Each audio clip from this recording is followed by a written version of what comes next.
Palavra Final, com Alexandre Garcia, direto de Brasília.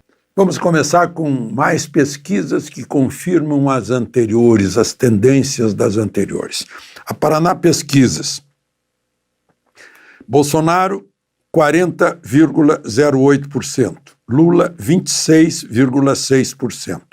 Foi de 20 a 23 de fevereiro a tomada de opiniões. Importante, no estado de São Paulo. Se puser Michele ganha de Lula, em São Paulo.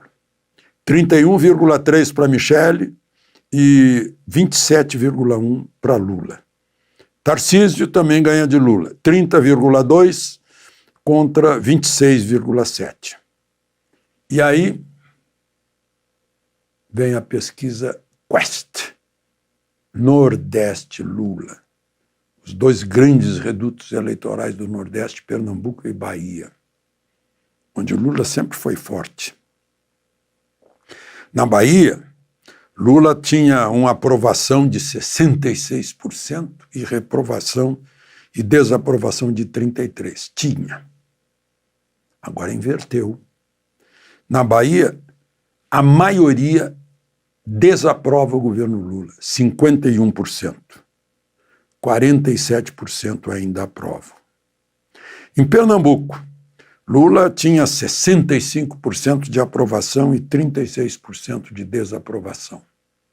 Agora inverteu. Está com 50% de desaprovação e 49% de aprovação. É um derretimento da aprovação de Lula e um aumento, um inchaço da desaprovação, com todo o marqueteiro que ele botou para fazer propaganda. O pessoal não aceita propaganda, prefere os fatos, a realidade. Gente, não foi um bom dia, embora hoje seja dia de Santo Alexandre, para o homônimo do santo, cujo sobrenome é Moraes. O Departamento de Estado dos Estados Unidos, que é o Ministério de Relações Exteriores, antecipou-se a qualquer movimento do Itamaraty, porque ministros do Supremo estão querendo que o Itamaraty os defenda nos Estados Unidos, alegando que são antigos aliados, que têm relações políticas, culturais e econômicas excelentes. Só que o Departamento de Estado antecipou-se e pôs uma observação no X, né, que diz o seguinte. Vou ler para vocês. O respeito à soberania é uma via de mão dupla com todos os parceiros dos Estados Unidos, inclusive o Brasil.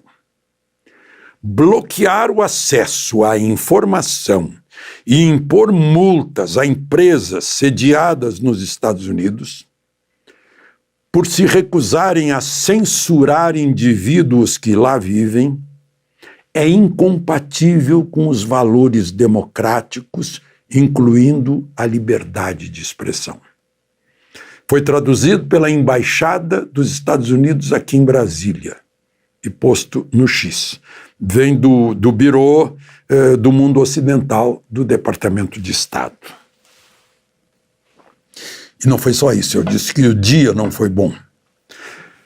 Na Câmara de Representantes, quer dizer, a Câmara de Deputados do Congresso dos Estados Unidos, o Comitê Judiciário, que equivale à Comissão de Constituição e Justiça da Câmara, aprovou por unanimidade, republicanos e democratas, um projeto de lei para barrar.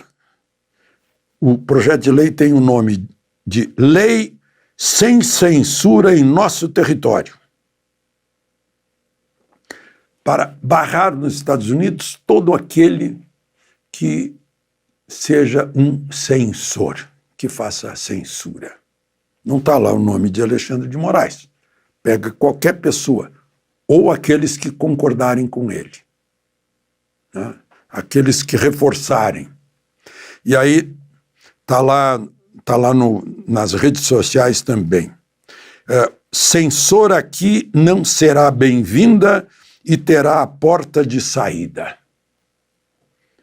Já vai para plenário, porque já passou por essa comissão do judiciário, comitê do judiciário, já vai para plenário, para votação. Está lá escrito mais: sorry, censores, vocês perderam.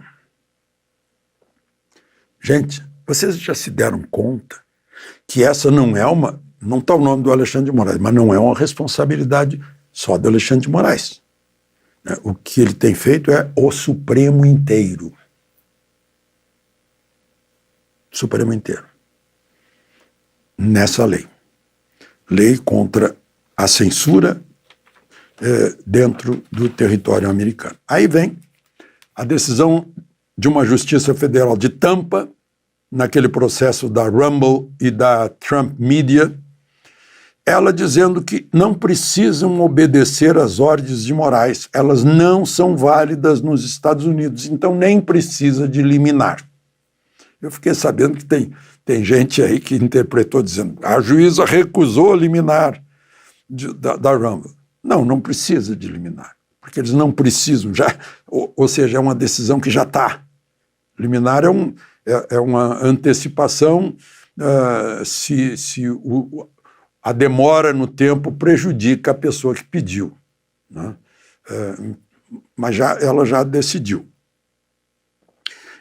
Conforme a lei, né, não pode obrigar os requerentes aos seus interesses nos Estados Unidos. Bom, e o advogado deles, o Martin DeLuca, na CNN, disse que Moraes mandou um e-mail direto para a Rumble, para os advogados da Rumble, como se ele tivesse jurisdição nos Estados Unidos. Ele não usou o Ministério da Justiça no Brasil, que encaminharia ao Departamento de Justiça nos Estados Unidos, que tomaria as providências. Quais são as providências? Verificaria se o pedido está de acordo com a lei americana. Assim como aqui no Brasil é a mesma coisa. Eu lembro quando a Argentina pediu a extradição do Mário Firmenich, chefe dos montoneiros que me sequestraram na Argentina, né? O Supremo exigiu que a pena dele na Argentina não fosse superior ao limite máximo de pena aqui do Brasil. Né? Tem que se adaptar, senão o Brasil não atenderia. E atendeu. Né? Aí o Departamento de Estado vai olhar e diz: opa, isso é contra a primeira emenda, isso é censura. Aqui nos Estados Unidos não tem crime de opinião. Aqui no Brasil também não tem. Não tem escrito na lei, na Constituição, não tem crime de opinião. Lá também não tem.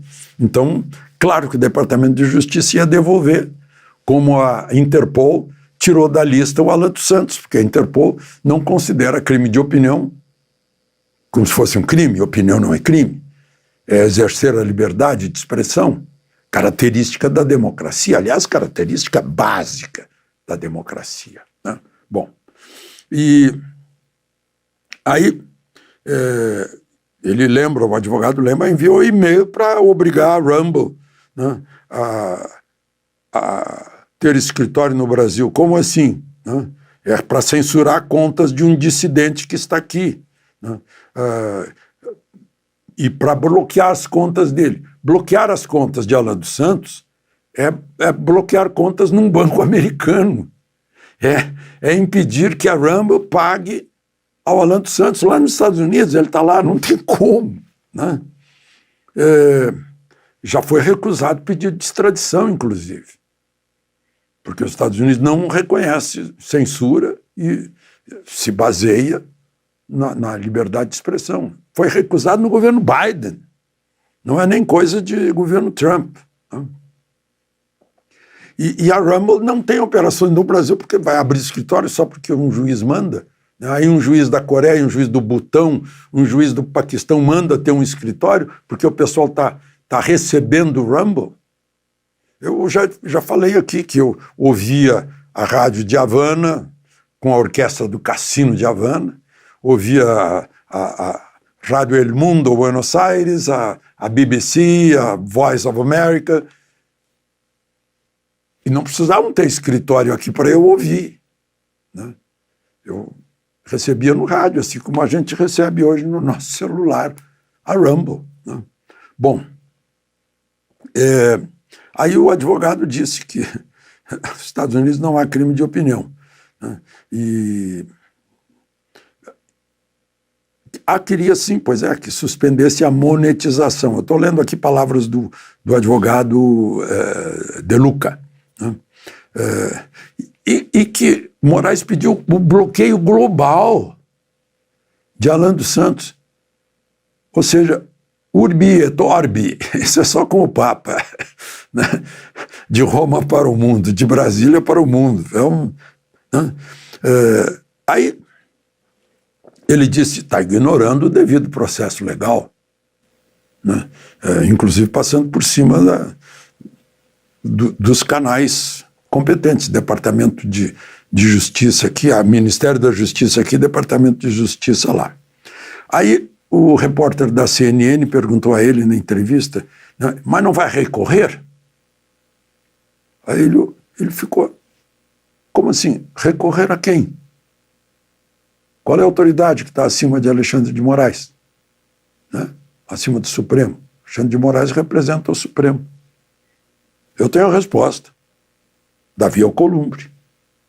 Por exemplo, em setembro, o desembargador Sebastião Coelho, a presidente da Comissão de Constituição e Justiça, Carol Detone, a ex-presidente da Comissão de Constituição e Justiça, Bia Kicis, entraram com um pedido no Senado de impeachment de Moraes por crime de responsabilidade. Está lá, está nas mãos de Davi Alcolumbre. Tramitar ou não tramitar. Está junto com mais, sei lá, no mínimo 15 pedidos, parece que tem mais. Então, é isso. De Brasília, Alexandre Garcia.